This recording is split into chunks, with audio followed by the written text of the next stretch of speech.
Ser Podcast.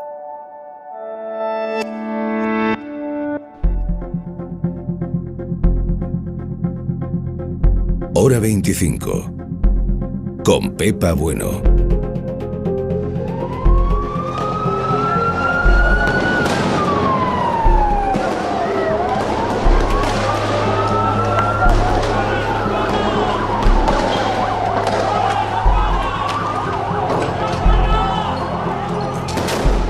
Así suenan las calles de Colombia, donde hasta el momento, y según los recuentos oficiales, han muerto 24 personas. Este país es el último ejemplo de cómo, de repente, una decisión política, en este caso una reforma fiscal, prende la mecha de un profundo malestar social.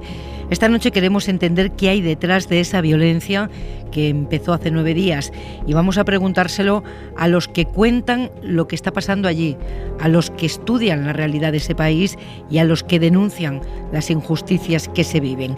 En Bogotá está Diana Calderón de Caracol Radio. Buenas noches, Diana. Buenas noches, Pepa, un gusto escucharla desde Colombia y a toda su audiencia. Nosotros te agradecemos muchísimo que estés con nosotros. Diana es periodista, es la directora de Hora 20 y directora de Noticias de Mediodía de la emisora de Prisa Radio en Colombia. Y en Colombia está también Jorge Galindo. Buenas noches. Hola, buenas noches, Pepa, buenas noches a todo el mundo y también a Diana. Es un placer compartir este espacio con ella. Jorge es sociólogo, politólogo, analista del País América y una voz muy conocida para nosotros que nos hemos visto aquí en la antena de la SER comentando y analizando la actualidad española en otras ocasiones. Pero hoy hablamos de Colombia y para situarnos, todo empezó así. Este es un Estado que debe ser más austero y el endeudamiento no equivale a otra cosa que personas que creen que Colombia es un país que tiene un problema fiscal temporal, pero que es un país que, como lo ha hecho prácticamente siempre, es un país que es capaz de retornar a las sendas sostenibles de endeudamiento. Diana, acabamos de escuchar al ministro de Hacienda colombiano que explicaba con estas palabras el proyecto de ley de solidaridad sostenible. ¿Qué suponía en la práctica para los colombianos ese proyecto de ley? Bueno, Pepa, lo has dicho bien, este es un país que rebosó la copa con esa reforma tributaria que le ha cambiado el nombre a Ley de Sostenibilidad. Y por ahí empieza, digamos, que a veces las formas son el fondo. Esto era una reforma tributaria que efectivamente necesita el país para poder organizar sus finanzas, pero que en su planteamiento tenía una serie de decisiones que ampliaban la base tributaria, castigando el bolsillo de una clase media. Hoy, por ejemplo, tenemos una cifra que se ha reducido a su nivel más bajo en 9 años. Entonces, es un tema de oportunidad, es un tema de no consenso para presentar un articulado, cuando además el nivel de pobreza llega al 42.1% luego de la pandemia de todo este año. Entonces, lo hace sin consenso, lo hace castigando el bolsillo de una clase media ya golpeada, generando unos impuestos que además iban a poner sobre costos, alimentos básicos de la canasta familiar, como la llamamos aquí, y adicional a eso no estaba eliminando unas exenciones de sectores privilegiados, con lo cual podía tener una serie de elementos muy importantes, como son los que tenían que ver con el contenido social, con el de generar una especie de ingreso solidario masivo para la población, pero al mismo tiempo no estaba estructuralmente solucionando los problemas tributarios y financieros que tiene el país, que estábamos hablando más o menos de 23 billones de pesos. Esto obviamente rebosa la copa de un gran descontento cuando el gobierno tenía unas alternativas distintas y que son las que está viendo ahora, como son las que han propuesto los empresarios, las que han propuesto centros de pensamiento como FEDesarrollo, y está empezando a construir un nuevo texto convocando a todos estos sectores sociales en medio de la calle encendida. Un poco tarde parece, ¿verdad? Ojalá que puedan encauzarlo. La mejor forma de entender el malestar de un país no es quedarse mirando un contenedor ardiendo, claro, sino ver los números que explican cómo está y cómo vive la gente, lo que nos contaba Diana. Jorge, ¿qué dicen, por ejemplo, los datos de pobreza en Colombia? Pues lo que dicen los datos de pobreza en Colombia, que de hecho los publicaba el Departamento Nacional de Estadística la semana pasada, no sé si el mismo día que inició el paro o un día antes más o menos, es que los niveles de pobreza relativa en el país han vuelto a donde estaban hace una década, como si se hubiese borrado una década de avance en reducción de la pobreza. Y además, incluso más interesante que eso, es cómo se ha distribuido ese impacto de la crisis que trajo la pandemia. Es un impacto primordialmente urbano, claramente donde se ha destruido ingreso es en las zonas urbanas, no en las zonas rurales, que es también donde estamos viendo en todas las ciudades del país. Esta está siendo una protesta que no está localizada solo en 2 o 3 grandes ciudades. Es increíble la dispersión geográfica de la movilización en ciudades y además, sobre todo, en las rentas más bajas. El 20% más pobre de las zonas urbanas del país, de las 23 ciudades medias y grandes del país, ha perdido en torno a un 45% de los ingresos en 2020. Entonces es ahí donde se ha concentrado la mayor carga de pérdida. Y después, como bien estaba comentando Diana, en la clase media, una clase media a la cual le ha costado mucho llegar a ser clase media urbana en Colombia en la última década, en las últimas 2 décadas, la pérdida que se ha producido en términos absolutos y relativos es menor, pero la destrucción de expectativas, de un camino de expectativas que existía antes de la pandemia, es quizás incluso más fuerte. ¿Cuánto me suena eso a 15M? Jorge, ¿quiénes están? Uy, ¿Quiénes pero no sabes cuánto me estoy acordando de eso. Claro, Pepa, o sea, ¿quiénes participan en estas protestas? Claro, la gestión de las expectativas es lo que allí reventó, ¿no? Sí, efectivamente. O sea, no sé cómo lo estará viendo Diana. Yo lo que estoy viendo son varios segmentos casi paralelos y solapados de personas o de la protesta, varios vectores de la protesta. Tenemos el más parecido o el que más nos puede recordar al 15M español, del cual se va a cumplir una década dentro de nada, son los estudiantes y las estudiantes. Muchas personas de clase media que acaban de... O sea, que son quizás la primera generación que llega a la universidad o la segunda que llega a la universidad. Ese es un segmento claro, muy nítido en Bogotá, por ejemplo, que es el que lleva en las calles desde 2019, incluso muchos y muchas de ellos desde antes. Luego tenemos otro segmento que no estaba presente de hecho en el 15M, pero sí que está presente aquí, que es el de gremios más o menos organizados, transportistas, sindicatos, que tienen digamos, demandas un poco más específicas y las accionan y son capaces de negociar e interlocutar con el gobierno de una manera mucho más clara que el primer bloque, que, aunque sí que hay asociaciones de estudiantes que tienen una cierta representatividad, es mucho más descentralizado. Y tenemos después un tercer vector que para mí es importantísimo y es crucial, que se relaciona más con esos segmentos más pobres de la población urbana, que ha recibido un golpe impresionante con la pandemia económico y que además está ubicado particularmente en Cali, pero también en Bogotá, en zonas de la ciudad que urbanísticamente están muy segregadas y tienen una dinámica de relación con la policía, con abusos por parte de la policía, de agravios enganchados. Y ahí el punto de referencia más que el 15M, de hecho, son las protestas que vimos saliendo de la crisis de la década pasada en ciudades muy segregadas urbanísticamente en Europa, como París y como Londres. Diana, Pepa, quería agregar un segmento, porque ha hecho un gran balance de esto y además ha sido un gran estudioso de nuestra realidad. Hay un segmento que yo diría que es el cuarto y es el segmento de los territorios donde están comunidades indígenas y donde están los liderazgos sociales. Y estos territorios son los territorios que han sentido que hay un incumplimiento en la implementación de ese punto de quiebre que en Colombia fue el proceso de paz con las FARC, donde hay una violencia destilada en esos territorios, donde se confunden las bandas criminales con ELN, que es la guerrilla del Ejército de Liberación Nacional, donde hay además un tráfico de estupefacientes y de armas muy grande, y a esto súmale una migración venezolana de 1 millón de personas en Colombia, donde pues esto hace una amalgama de sectores que están en las calles. que están en las calles protestando. Ahora, ese primer segmento que mencionaba Jorge, que es el de los estudiantes, es un segmento cuya representación no es muy visible, entonces la interlocución con esos estudiantes no es una interlocución tan fácil, que es el gran reto ahora, ¿no? Que ha empezado un diálogo nacional con partidos políticos, con centrales obreras, con sindicatos, pero hay una especie de zona gris de interlocución que todavía no se sabe de qué manera involucrar en este diálogo.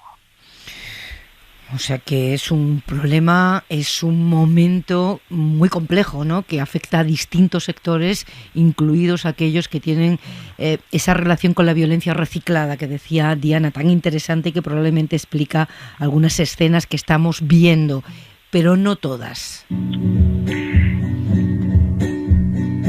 Que tiemble el Estado, los cielos, las calles, que tiemblen los jueces y los judiciales. A los colombianos nos quitan la calma, nos sembraron miedo, nos crecieron alas. A cada minuto de cada semana arrebatan los hijos, nos quitan hermanos, destrozan sus cuerpos, los desaparecen. No olvides sus nombres, por favor, señor presidente. Basta con echar un vistazo a los mensajes de los jóvenes colombianos que se quejan de la violencia policial para encontrarse con canciones como esta. Diana, ¿la violencia policial era un problema antes de este momento que estáis viviendo? Sí, es una reforma a la policía aplazada, no es un tema de estigmatización, es una falta de reconocimiento de estas violencias que desde el Estado se han presentado en las calles como respuesta a esa otra violencia cuando la protesta se degrada, y ese es uno de los desafíos más grandes quizá que tiene en este momento el gobierno, así como el de demostrar una independencia de las Cortes que hoy de cara a los ciudadanos parecen cooptadas por el Ejecutivo. Desde Bogotá nos escucha también Daniela Camacho. Muy buenas noches. Muy buenas noches. Encargada de campañas de Amnistía Internacional para Colombia. Ella forma parte de la delegación que ha viajado al país para denunciar los abusos policiales. Daniela, ¿les consta que haya habido efectivamente abusos policiales? Efectivamente ha habido abusos policiales a través del análisis y verificación de imágenes. Hemos comprobado que la fuerza pública ha usado armamento letal de forma indiscriminada contra los protestantes. Hemos podido verificar el uso de gases lacrimógenos, cañones de agua y otros materiales que no son aptos para manejar las protestas. También hemos podido verificar represiones con armas largas como los rifles y hemos podido verificar que la policía ha apuntado armas semiautomáticas directamente a manifestantes desarmados, sin mencionar el uso de lanzagranadas de gas lacrimógeno disparado por oficiales del SMAT a una corta distancia de los manifestantes y el uso policial de armas de fuego mientras personas huyen de las manifestaciones. Todo este tipo de armamento está prohibido para dispersiones de protestas bajo cualquier estándar internacional.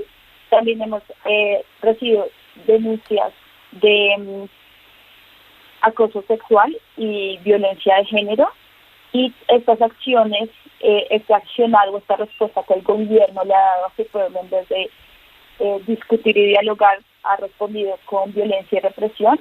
Hoy nos deja a 37 víctimas mortales, más de 900 personas detenidas arbitrariamente, 16 víctimas de lesiones oculares y 11 víctimas de violencia sexual por parte de la fuerza pública. ¿Y cuántos han podido documentar para poder denunciarlo donde corresponda, documentar esos abusos?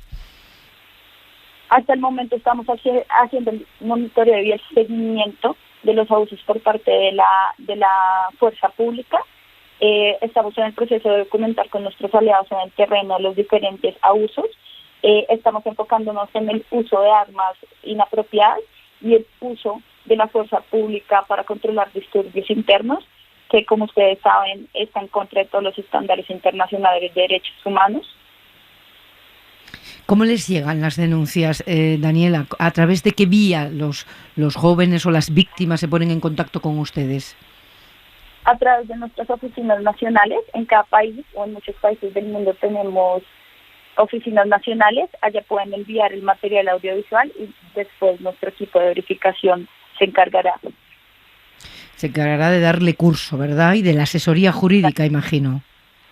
La asesoría jurídica en el país lo hacen nuestras copartes. Nosotros no hacemos asesoría jurídica en el país, sino que apoyamos los trámites por medio de nuestras copartes que están en el terreno. ¿Cuáles son los colectivos más vulnerables al abuso policial en este momento? Bueno, en este momento están en riesgo extra las mujeres por el riesgo de violencia sexual. Hemos recibido en diferentes momentos múltiples denuncias de abusos sexuales durante la detención de personas por parte de las fuerzas públicas de seguridad. Por ejemplo, tenemos el caso de una mujer que se manifestaba el 30 de abril en Cali y denunció por medio de sus redes sociales ser víctima de abuso sexual por agentes del SMAT. Durante una confrontación, varios agentes dispararon gases para expulsar a quienes protestaban. Ella tenía los brazos abiertos, sin embargo, el SMAT separó a la mujer de los hombres y un agente abusó sexualmente de ella. Daniela Camacho, Amnistía Internacional, gracias por atendernos esta noche en Hora 25. Un abrazo. Muchas gracias por la invitación, un abrazo. Las protestas han conseguido lo que querían, de momento, que el presidente Duque diera marcha atrás. Le solicito al Congreso de la República el retiro del proyecto radicado por el Ministerio de Hacienda y tramitar de manera urgente un nuevo proyecto, fruto de los consensos, y así evitar incertidumbre financiera. Diana, tú eres periodista, tienes una larguísima trayectoria. Cuando escuchamos a un presidente decir que retira una medida para buscar consensos, generalmente es porque no calculó bien el efecto que podía tener esa reforma tributaria, esa medida que se anuncia. ¿Cuánto desestabiliza el gobierno de Duque todo lo que está pasando? Pues al punto de que no es posible una gobernabilidad, Pepa, siento, sino un apoyo de todas las organizaciones y de todos los partidos políticos con los que se está reuniendo, y que ojalá incluya a partidos de izquierda que, como Colombia Humana de Gustavo Petro, deberán ser convocados y escuchados en algún momento. Creo que es imposible una gobernabilidad sin el concurso de todos estos partidos y de las organizaciones sociales y de los liderazgos, pero además porque tiene en este momento un problema mayor todavía, y es que los bloqueos están produciendo un desabastecimiento de alimentos y de oxígeno en diferentes ciudades, porque están bloqueados por esos segmentos que mencionaba Jorge, muchísimas vías del país, y esto en medio de una pandemia con altas tasas de mortalidad y de UCIs ocupadas, pues no es un tema menor. Lo alarmante cuando escuchamos las consecuencias de esa reforma, los datos de pobreza del país que contáis los dos, es que se repite un problema que se da en muchos países, y es una especie de desconexión total de la clase dirigente con la realidad de su país. En alguna ocasión lo hemos llamado aquí el exilio interior. ¿Estaba pasando eso en Colombia, Diana? Sin duda, yo creo que sí, creo que el presidente estaba bastante en una burbuja que no le estaba permitiendo escuchar a la calle, que la calle está hablando precisamente de la manera como lo está haciendo porque no estaba siendo escuchada, donde hay unos focos de desarrollo muy importantes en el país que abandonan históricamente lugares donde se siguen presentando las desgracias más grandes en toda la periferia, como es Buenaventura, como es ese Pacífico, que es donde más difícil está la situación, donde es La Guajira, donde las desigualdades, las brechas son profundas, con lo cual efectivamente sí creo que es el resultado de un partido como el Centro Democrático, que durante mucho tiempo pues ha tenido desde su ideología una manera de leer el país y de querer hacer un país que excluye a una gran mayoría de personas. Tenemos que irnos, pero Jorge, tú que sigues también de cerca lo que pasa en otros países de América Latina, ¿puede haber un efecto contagio o es una realidad muy local, el chispazo muy local, quiero decir?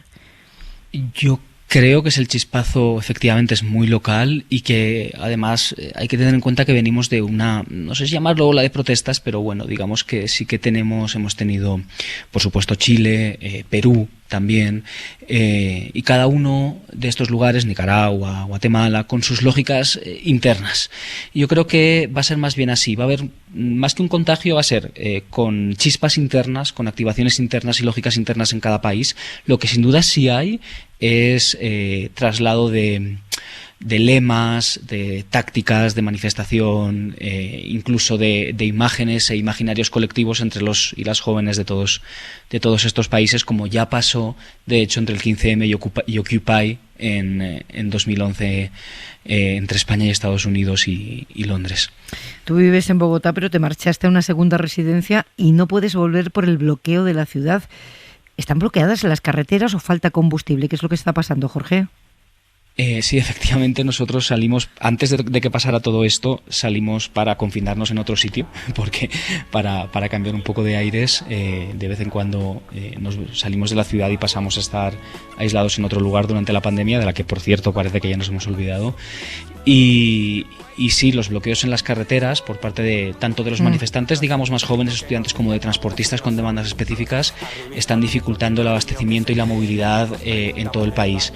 Pero aquí, en la zona cercana a Bogotá, en Cundinamarca, que es un poco una región alrededor de Bogotá, que es bastante particular porque es una de las regiones con más movilidad y con más movimiento, pero también es área metropolitana de la ciudad, con ciertas zonas más segregadas y otras más rurales. Es una mezcla bien interesante. Durante estos días se están produciendo bastantes bloqueos de carreteras. Afortunadamente, parece que las autoridades locales y regionales están siendo capaces de sentarse a negociar con las personas que están bloqueando para llegar a puntos en común. Pues ojalá esperemos que siga siendo así. Que puedas volver. Un abrazo, Jorge, una alegría escucharte. Igualmente, Pepa. Diana Calderón, compañera, muchas gracias por estar con nosotros. Te dejo seguir informando. Gracias por tu tiempo. Un abrazo. Un abrazo, Pepa. Un abrazo a todos y gracias por preocuparte por Colombia. Los ricos también lloran, la muerte del pobre justifican, te sacan de tu tierra con mentiras blancas. Suscríbete a Hora 25. Todos los episodios y contenidos adicionales en la app de Cadena SER y en nuestros canales de Apple Podcast, Spotify, iVoox, Google Podcast y YouTube. Escúchanos en directo en la SER de lunes a viernes a las 8 de la tarde. Cadena SER. La radio.